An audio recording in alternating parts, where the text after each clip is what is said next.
ನಮಗೂ ಕೂಡ ವಿದ್ಯುತ್ತನ್ನ ಸೇಲ್ ಮಾಡೋದಕ್ಕೆ ಸಾಧ್ಯ ಇದೆಯಂತೆ. ಇವತ್ತು ಸೋಲಾರ್ ಎಂಬುದು ಬರೀ ಬೆಳಕಿಲ್ಲದವರಿಗೆ ಮಾತ್ರ ಅಲ್ಲ, ಬೆಳಕಿದ್ದು ಎಲೆಕ್ಟ್ರಿಸಿಟಿ ಕನೆಕ್ಷನ್ ಇದ್ದು ಕೂಡ ಕರೆಂಟ್ ಬಿಲ್ ಯಾರು ಉಳಿತಾಯ ಮಾಡಬೇಕು ಅಂತ ಹೇಳ್ತಾ ಇದ್ದಾರೆ ಅಂತ ಎಲ್ಲ ಮನೆ ಮತ್ತು ಇಂಡಸ್ಟ್ರಿಗಳಿಗೆ ಇದು ಉಪಯೋಗ ಆಗ್ತದೆ.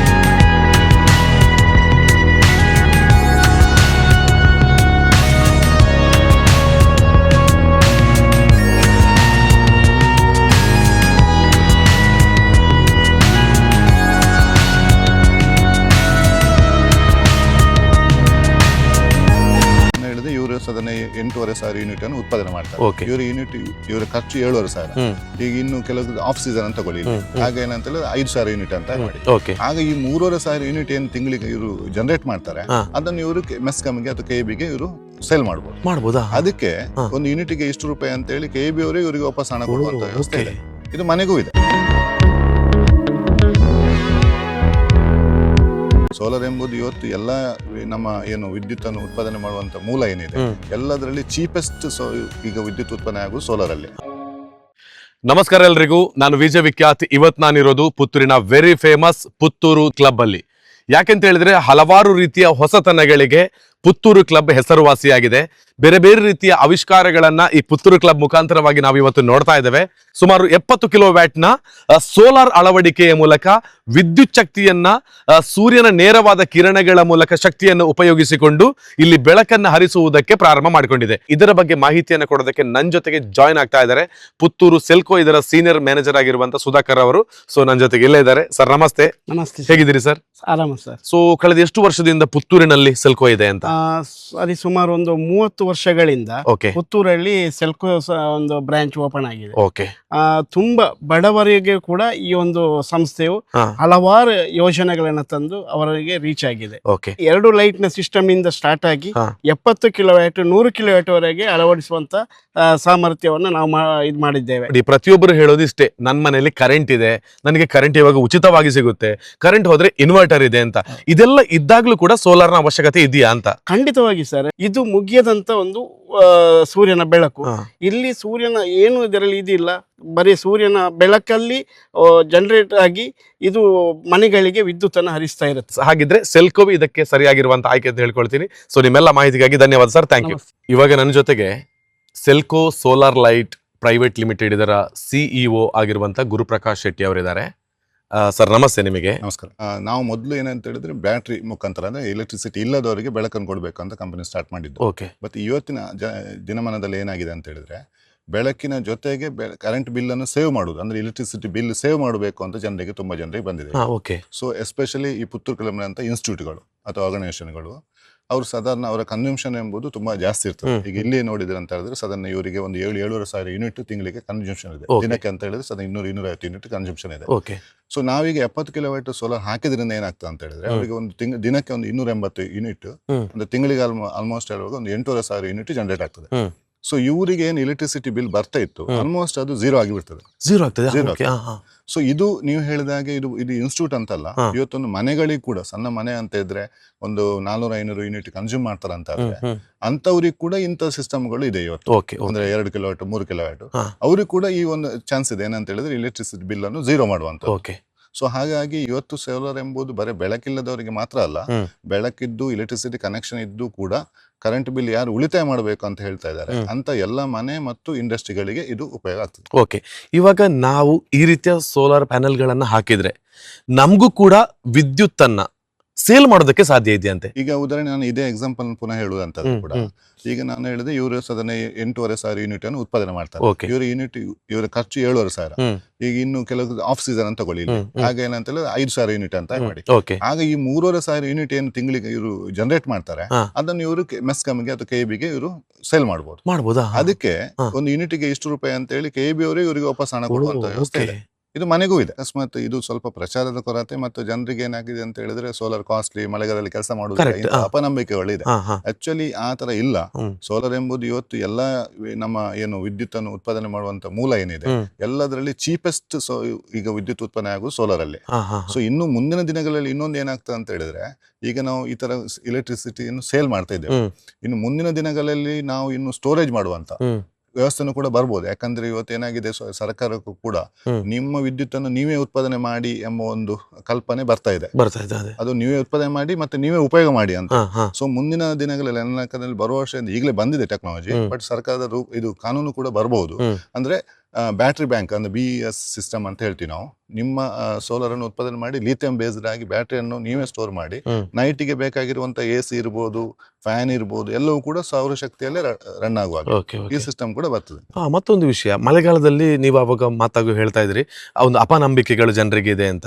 ನಾವು ಸಣ್ಣ ಪುಟ್ಟ ಮನೆಗಳಿಗೆ ಹಾಕುವಂತ ಪ್ಯಾನೆಲ್ಗಳ ಮೂಲಕ ಮಳೆಗಾಲದಲ್ಲಿ ಕೂಡ ಕರೆಂಟ್ ಉರಿಯುತ್ತಾ ಅಂತ?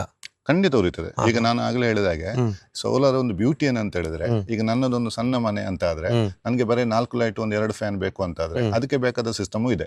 25-30 ಸಾವಿರ ರೂಪಾಯಿ ಮುಗಿತದೆ. ಅದೇ ಅವನಿಗೆ ಇಲ್ಲ ನನಗೆ ಒಂದು 2,000-3,000 ಕರೆಂಟ್ ಬಿಲ್ ಬರ್ತದೆ ಅಂತ ಆದ್ರೆ ಅದಕ್ಕೆ ಬೇಕಾದ ಸಿಸ್ಟಮ್ ಕೂಡ ಇದೆ. ಅಂದ್ರೆ ನಿಮ್ಗೆ ಹೇಗೆ ಬೇಕೋ ಹಂಗೆ ಕಸ್ಟಮೈಸ್ ಮಾಡಬಹುದು. ಇನ್ನೊಂದು ಇವತ್ತು ನೀವು ಸಣ್ಣದು ಇನ್ಸ್ಟಾಲ್ ಮಾಡಿದ್ರಿ, ನಾಳೆ ನಿಮ್ಗೆ ಖರ್ಚು ಜಾಸ್ತಿ ಆಯ್ತು, ಅಥವಾ ನಿಮ್ಮ ಏನೋ ಇನ್ನೊಂದು ಎಲೆಕ್ಟ್ರಿಕಲ್ ಇಕ್ವಿಪ್ಮೆಂಟ್ ಅಥವಾ ನೀವು EV ವೆಹಿಕಲ್ ತಗೊಂಡ್ರಿ, ಆಗ ಇಮಿಡಿಯೇಟ್ ನೀವು ಅದನ್ನ ಸಿಸ್ಟಮ್ ಅನ್ನು ದೊಡ್ಡದು ಮಾಡಬಹುದು. ಈ ಎಲ್ಲ ಅವಕಾಶಗಳು ಇದೆ ಅಲ್ವಾ? ಸೊ ಮತ್ತೆ ಇಲ್ಲಿ ಮಳೆಗಾಲಕ್ಕೆ ಈ ತರ ಇಲ್ಲ. ನಾವು ಏನ್ ಮಾಡ್ತೇವೆ ಅಂತ ಹೇಳಿದ್ರೆ, ಡಿಸೈನ್ ಮಾಡುವಾಗಲೇ ಮಳೆಗಾಲದ ಒಂದು ಪವರ್ ಎಷ್ಟು ಇಲ್ಯುಮಿನೇಷನ್ ಬರ್ತದೆ ಅದರ ಮೇಲೆ ನಾವು ಡಿಸೈನ್ ಮಾಡ್ತೀವಿ. ಈಗ ಉದಾಹರಣೆ 4 ಯೂನಿಟ್ 1 ಕಿಲೋವಾಟ್ ಜನರೇಷನ್ ಅಂತ ಹೇಳ್ತೀವಿ. ಅಂದ್ರೆ ಅವ್ರು ಎವರೇಜ್ ಅದು ಬೇಸಿಗೆಲ್ಲ 5 ಆಗ್ತದೆ, ಮಳೆಗಾಲದಲ್ಲಿ 3 ಆಗ್ತದೆ. ಸೊ ಅದನ್ನು ಎವರೇಜ್ ಮಾಡಿ ನಾವು 4 ಅಂತ ಹೇಳುದು. ಸೊ ಮಳೆಗಾಲದಲ್ಲಿ ಕೂಡ ಸೌರಶಕ್ತಿ ಸೂರ್ಯನ ಇದು ಕೆಲಸ ಮಾಡುದಿಲ್ಲ ಅಂತ ಇಲ್ಲ. ಅದು ಬಿಸಿನೀರಲ್ಲಿ ಸ್ವಲ್ಪ ಇದಿತ್ತು, ಯಾಕಂದ್ರೆ ಬಿಸಿಲಿಗೆ ಶಾಖ ಬೇಕು, ಇದಕ್ಕೆ ಬೆಳಕು ಮಾತ್ರ ಸಾಕು. ಹಾಗಾಗಿ ಈ ಸೋಲಾರ್ ಫೋಟೋವೋಲ್ಟಿಕ್ ಅಂತ ಏನಿದೆ ಇಲ್ಲಿ ನೀವು ನೋಡಿದ್ರಿ, ಅದಕ್ಕೆ ಯಾವ ಸಮಸ್ಯೆನೂ ಇಲ್ಲ ಅಲ್ವಾ? ಓಕೆ, ಹಾಗಿದ್ರೆ ಇವಾಗ ಬಹಳ ಟ್ರೆಂಡಿಂಗ್ ಅಲ್ಲಿರುವಂತಹ ವೆಹಿಕಲ್ಸ್ ಇವಾಗ EV ವೆಹಿಕಲ್ಸ್ಗೂ ಕೂಡ ನಮ್ಮ ಇದರ ಮೂಲಕ ಸೌರಶಕ್ತಿ ಮೂಲಕನೇ ಚಾರ್ಜಿಂಗ್ ಮಾಡೋದಕ್ಕೂ ಕೂಡ ಸಾಧ್ಯ ಇದೆ ಅಲ್ವಾ? ಆದ್ರೆ ನನಗೆ ಮತ್ತೊಂದು ಬಂದಿರೋದು ಪ್ರಶ್ನೆ ಸರ್, ಇವಾಗ ನಾವು ಒಂದಷ್ಟು ಹಣವನ್ನ ಪೇ ಮಾಡಿ ಈ ರೀತಿಯ ಪ್ಯಾನೆಲ್ ಗಳನ್ನ ಹಾಕೊಳ್ತೇವೆ, ನಾವು ಹೆಚ್ಚುವರಿ ವಿದ್ಯುತ್ತನ್ನ ನಾವು ಮೆಸ್ಕಾಂಗೆ ಸೇಲ್ ಮಾಡ್ತೇವೆ. ಹಾಗಿದ್ರೆ ನಾವು ನಿಮಗೆ ಕೊಟ್ಟು ಹಾಕಿಸಿಕೊಂಡಿರುವಂತಹ ಹಣ ಒಂದಷ್ಟು ವರ್ಷಗಳಲ್ಲಿ ನಾವು ಅದನ್ನ ಭರ್ತಿ ಮಾಡ್ಕೊಳ್ಬಹುದಲ್ಲ? ನಮ್ಮ ಲೆಕ್ಕ ಸರ್, ಈಗ ಆನ್ ಗ್ರಿಡ್ ಸಿಸ್ಟಮ್ ಅಂತ ಏನು ಇಲ್ಲಿ ಹಾಕಿದ್ದೇವೆ ವಿದೌಟ್ ಬ್ಯಾಟ್ರಿ, ಇದರ ಲೆಕ್ಕ ಪ್ರಕಾರ ನಿಮ್ಮ ಸರಿಯಾಗಿ ಕ್ಯಾಲ್ಕುಲೇಷನ್, ನಿಮ್ಮ ಕನ್ಸ್ಯೂಮ್ಷನ್ ಮತ್ತೆ ಇದನ್ನ ಲೆಕ್ಕ ಹಾಕಿ ನಾವು ಮಾಡಿದ್ರೆ ನಮ್ಮ ಲೆಕ್ಕದಲ್ಲಿ 4.5 ವರ್ಷದಲ್ಲಿ ನಿಮ್ಮ ಹಣ ವಾಪಸ್ ಬರ್ತದೆ. ಆ ನಂತರವೂ ನಾವು ಹಣವನ್ನು ಗಳಿಕೆ ಮಾಡ್ತಾ ಇರಬಹುದು. 15 ವರ್ಷ ಮಿನಿಮಮ್ ಲೈಫ್ ಇದೆ. 20 ವರ್ಷ ನಾವು ಹೇಳುದು, 5 ವರ್ಷ ನಿಮ್ದು ಇದಕ್ಕೆ ಹೋದ್ರೂ ಕೂಡ ಇನ್ವೆಸ್ಟ್ಮೆಂಟ್ ಗೆ ಮುಂದೆ 15 ವರ್ಷ ನಿಮ್ಗೆ ಯಾವುದೇ ರಿಕರಿಂಗ್ ಕಾಸ್ಟ್ ಇಲ್ಲದೆ, ಬ್ಯಾಟ್ರಿ ಇಲ್ಲದಿರೋದ್ರಿಂದ ನಿಮ್ಗೆ ಫ್ರೀ ಎಲೆಕ್ಟ್ರಿಸಿಟಿಯನ್ನು ಕೊಡ್ತದೆ. ಜೊತೆಗೆ ನಮಗೆ ಫ್ರೀನು ಕೊಡುತ್ತೆ, ಮತ್ತೆ ನಾವು ಅದನ್ನು ಸೇಲ್ ಮಾಡಿದ್ರೆ ಹಣವು ಬರ್ತಾ ಇರುತ್ತೆ. ಸೊ ಇಷ್ಟೆಲ್ಲ ಸಿಸ್ಟಮ್ ಕೊಡ್ತಾ ಇರೋದು ಈ ಸೌರಶಕ್ತಿ, ಅದು ಕೂಡ ನಮ್ಮ ಸೆಲ್ಕೋ ಲೈಟ್ ಇಂಡಿಯಾ ಲಿಮಿಟೆಡ್ ಮಾತ್ರ ಅಲ್ವಾ? ಸೊ ಹಾಗಿದ್ರೆ ಇವತ್ತು ಇಲ್ಲಿ ನಮ್ಮ ಪುತ್ತೂರು ಕ್ಲಬ್ ಅವರು ಹಾಕಿರೋದ್ರಿಂದ ಪುತ್ತೂರು ಕ್ಲಬ್ ಪೂರ್ತಿ ಬೆಳಗೋದಕ್ಕೆ ಸೆಲ್ಕೋದವರು ಇವತ್ತು ಕಾರಣ ಆಗ್ತಿದ್ದೀರಿ. ಖಂಡಿತ ಅವ್ರಿಗೆ ಕೂಡ ನಾವು ಅಪ್ರಿಶಿಯೇಟ್ ಮಾಡ್ಬೇಕು. ಯಾಕಂದ್ರೆ ಈ ಕ್ಯಾಂಪಸ್ ನಾನು ಆಗದಿಂದ ನೋಡಿದೆ, ಇದೊಂದು ಗ್ರೀನ್ ಕ್ಯಾಂಪಸ್ ಅಂತ ಮಾಡಿದ್ರು. ಪ್ಲಾಸ್ಟಿಕ್ ಇಲ್ಲ, ನೀರನ್ನು ಕೂಡ ವಾಟರ್ ಹಾರ್ವೆಸ್ಟಿಂಗ್ ಮಾಡಿದ್ದಾರೆ, ವೇಸ್ಟೇಜ್ ನೀರು ಕೂಡ ಮಾಡ್ತಾ ಇದ್ದಾರೆ, ಈಗ ಸೋಲಾರ್ ಹಾಕಿದ್ದಾರೆ. ಸೊ ಇದು ಕಂಪ್ಲೀಟ್ ಒಂದು ಗ್ರೀನ್ ಕ್ಯಾಂಪಸ್ ಅಂತ ಹೇಳ್ಬೋದು. ನನ್ನ ಲೆಕ್ಕದಲ್ಲಿ ಇದೆಲ್ಲ ಬೇರೆ ಎಲ್ಲ ಇನ್ಸ್ಟಿಟ್ಯೂಟ್, ಅದು ಎಜುಕೇಶನ್ ಇನ್ಸ್ಟಿಟ್ಯೂಟ್ ಇರ್ಬೋದು, ಹಾಸ್ಪಿಟಲ್ಸ್ ಇರ್ಬೋದು, ಗವರ್ಮೆಂಟ್ ಬಿಲ್ಡಿಂಗ್ ಇಂಥದ್ದೆಲ್ಲ ಮಾಡಿದ್ರೆ ಖಂಡಿತವಾಗಿ ನಮ್ಮ ಸರ್ಕಾರದ ಮೇಲಿನ ಒಂದು ವಿದ್ಯುತ್ ಶಕ್ತಿಯ ಬರ್ಡನ್ ಕೂಡ ಕಡಿಮೆ ಆಗ್ತದೆ. ಯಾಕಂದ್ರೆ ಈಗ ನೀವು ನೋಡಿದ್ರಿ ಮಳೆ ಮೇಲೆ ನಮ್ಮ ಎಲ್ಲ ಎಲೆಕ್ಟ್ರಿಸಿಟಿ ಇರ್ತದೆ. ಸೊ ಇದಕ್ಕೆ ಮಾಡುವ ಏನು ಇದಿದೆ ಅದು ಎಲ್ಲವೂ ಕಡಿಮೆ ಆಗಿ, ಸರ್ಕಾರದ ಹೊರೆ ಕಡಿಮೆ ಆಗಿ, ನಾವೆಲ್ಲ ಇಂಡಿಪೆಂಡೆಂಟ್ ಆಗಿ ಮಹಾತ್ಮ ಗಾಂಧಿ ಅವರು ಏನು ಡಿಸೆಂಟ್ರಲೈಸೇಷನ್ ಅಂತ ಹೇಳಿದ್ದಾರೆ ಅದನ್ನು ಇತರ ಸಂಸ್ಥೆಗಳು ತೋರಿಸಿದ್ರೆ ಇನ್ನೊಂದಷ್ಟು ಜನರಿಗೆ ಪ್ರೇರಣೆ ಆಗ್ಬೋದು. ಇದು ಕರೆಕ್ಟ್. ಇವಾಗ ನಾವೆಲ್ಲ ತುಂಬಾ ಚೆನ್ನಾಗಿರುವಂತಹ ಪ್ರಕೃತಿಯನ್ನು ಅನುಭವಿಸ್ಕೊಳ್ತಾ ಇದ್ದೇವೆ, ಜೊತೆಗೆ ಮುಂದಿನ ಪೀಳಿಗೆಗೂ ಕೂಡ ನಮ್ಮ ಕೊಡುಗೆಯನ್ನು ಕೊಡೋದಕ್ಕೆ ಸಾಧ್ಯ ಇದೆ, ಅಂದ್ರೆ ಸೌರಶಕ್ತಿಯ ಉಪಯೋಗದಿಂದ ಅಲ್ವಾ? ಅದಕ್ಕಾಗಿ ನಾವು ಬಳಸಿಕೊಳ್ಬೇಕಾಗಿರೋದು ಕಳೆದ 30-31 ವರ್ಷಗಳಿಂದ ಬಹಳ ಜನರ ನಂಬಿಕೆ, ಎಲ್ಲ ಕಮರ್ಷಿಯಲ್ ಬಿಲ್ಡಿಂಗ್ ಅಥವಾ ಅದರ ಒಂದು ಮಾಲಕರ ನಂಬಿಕೆಯನ್ನ ಉಳಿಸಿಕೊಂಡಿರುವಂತಹ ಸೆಲ್ಕೋ ಲೈಟ್ ಇಂಡಿಯಾ ಲಿಮಿಟೆಡ್ ಅನ್ನ ಯಾವಾಗಲೂ ಸೂರ್ಯ ದೇವರನ್ನು ದೇವರಂತ ಪೂಜಿಸ್ತೀವಿ. Correct sir. ಸೊ ಈಗ ಒಂದಿಗೆ ಸೈಂಟಿಫಿಕ್ ಆಗಿ ದೇವರನ್ನು ಈ ತರ ಸೂರ್ಯನನ್ನು ಪೂಜಿಸುವಂತ ಕಾಲ ಬಂದಿದೆ. ಯಾಕಂದ್ರೆ ನಮ್ಗೆ ಬೆಳಗ್ಗೆ ಅಂದ್ರೆ ಹಗಲಿಗೆ ಮಾತ್ರ ಸೂರ್ಯ ಇದ್ರು, ಸೌರಶಕ್ತಿ ಮೂಲಕ ರಾತ್ರಿನೂ ಕೂಡ ನಮ್ಗೆ ಸೂರ್ಯ ಮಾಡಬಹುದು ಅಂತ ಹೇಳ್ತೀನಿ. ಸೊ ಈ ಒಂದು ಇದನ್ನು ಇಂಟ್ರೊಡ್ಯೂಸ್ ಮಾಡಿ ನಿಮ್ಗೂ ಕೂಡ thank you so much.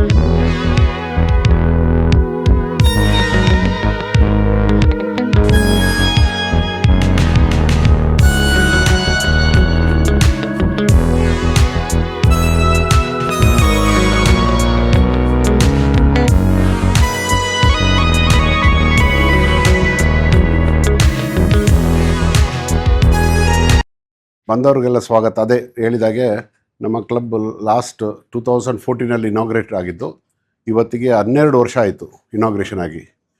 So every year, ಪ್ರತಿ ವರ್ಷ ನಾವು ನಮ್ಮ ಕ್ಲಬ್ ಸದಸ್ಯರಿಗೆ ನಾವು ಹೊಸ ಒಂದು ಫೆಸಿಲಿಟಿಯನ್ನು ನಾವು ಕೊಡ್ತಾಯಿದ್ದೀವಿ. right from all sporting facilities, world class sporting facilities ನಮ್ಮಲ್ಲಿದೆ. ಅದು ಬಿಟ್ಟು halls, rooms, these are some of the best facilities you will never find anywhere, even in Dakshina Kannada, I can promise. And ನಮ್ಮ ಕ್ಲಬ್ ಇವತ್ತು ದಕ್ಷಿಣ ಕನ್ನಡದಲ್ಲಿ ಮಾತ್ರ ಅಲ್ಲ, ಇಡೀ ಕರ್ನಾಟಕದಲ್ಲಿ ಒಂದು ಮನೆ ಮನೆ ಮಾತಾಗಿದೆ. ಎಷ್ಟೋ ಜನ ಬಂದು ಇಲ್ಲಿ ಇದ್ದು they appreciated, they called me, ಹೇಳಿದ್ದಾರೆ ಭಾಳಷ್ಟು ಬ್ಯೂಟಿಫುಲ್ ಕ್ಲಬ್. ಒಂದು ಸಾಧಾರಣ ಒಂದು 26 ಲಕ್ಷ ಇರಬಹುದು. ಈ ವೆಚ್ಚದಲ್ಲಿ ಸೆಲ್ಕೋ ಅವರು ನಮಗೆ ಸೋಲಾರ್ ಪವರ್ ಪ್ಲ್ಯಾಂಟ್ ಮಾಡಿಕೊಟ್ಟಿದ್ದಾರೆ. ಸೆಲ್ಕೋ ಬಗ್ಗೆ ನಾನು ಹೇಳಬೇಕಂತ ಇಲ್ಲ, because Selco is already well known. ನಮ್ಮ ಇವನ್ ಗೌರ್ಮೆಂಟ್ ಸೆಕ್ಟರ್ಸಲ್ಲೂ ಕೂಡ ಎಷ್ಟೊಂದು ಆಸ್ಪತ್ರೆಗಳಲ್ಲಿ ಅವರ solar panels along with inverters ಎಲ್ಲ ಇನ್ನೂ ಹಾಕಿರೋದು ಎಷ್ಟೋ ವರ್ಷದಿಂದ ಇನ್ನೂ ಇದೆ. ಹಾಗೆಯೇ ನಮ್ಮದು ಕೂಡ ನಮಗೆ 70 ಕಿಲೋವಾಟ್ದು ನಾವು ಸೋಲಾರ್ ಪ್ಯಾನೆಲ್ ಹಾಕಿರೋದು, ವಿಚ್ ನಾವು we are giving to the grid, ಮೆಸ್ಕಾಮ್ಗೆ. ಈಗಾಗಲೇ 1 ವಾರದಿಂದ ಎಲೆಕ್ಟ್ರಿಸಿಟಿ ಉತ್ಪನ್ನ ಆಗ್ತಾ ಇದೆ, ನಾವು ಗ್ರಿಡ್ಗೆ ಕೊಡ್ತಾ ಇದ್ದೀವಿ. ಇದರಿಂದ ನಮಗೆ ಬರುವಂಥ ಸಾಧಾರಣ 1 ಲಕ್ಷ ತನಕ ಕರೆಂಟ್ ಬಿಲ್ ಬರ್ತಾ ಇತ್ತು, ಎಲೆಕ್ಟ್ರಿಸಿಟಿ ಬಿಲ್ಲು, ಅದು ಭಾಳಷ್ಟು ಕಮ್ಮಿ ಆಗಲಿಕ್ಕಿದೆ ಮುಂದಿನ ದಿನದಲ್ಲಿ. So second one is it's a green energy, it is a non polluting energy. ಇವತ್ತು ನಿನ್ನೆದು ನಾನೊಂದು ಪೇಪರಲ್ಲಿ ಓದ್ತಾ ಇರ್ಬೇಕಾದ್ರೆ India has reached a milestone wherein more than 50% of the energy is renewable clean energy ಅಂತ. That is hydroelectric, solar, wind and nuclear. Rest ಯಾವುದಿದೆ ಈ ಥರ್ಮಲ್ಲೆಲ್ಲ ಅದು ಒಂದು ಸ್ವಲ್ಪ ಪೊಲ್ಯೂಟಿಂಗ್ ಎನರ್ಜೀಸು. ಬಟ್ ನಮಗೆ ಗೊತ್ತಿದ್ದಾಗೆ ಸಾಧಾರಣ ಇವತ್ತಿಗೆ 28 gigawatts or something, it's a huge amount of electricity is needed for our country. ಈಗ ನಿಮಗೆಲ್ಲ ಗೊತ್ತಿದ್ದಾಗೆ our society is going in to the AI mode, artificial intelligence mode. ಇದಕ್ಕೆ the government has planned around 10 or 11 new data centers in India, not in Karnataka maybe, but elsewhere. So ಈ data centers they require enormous amount of energy and water.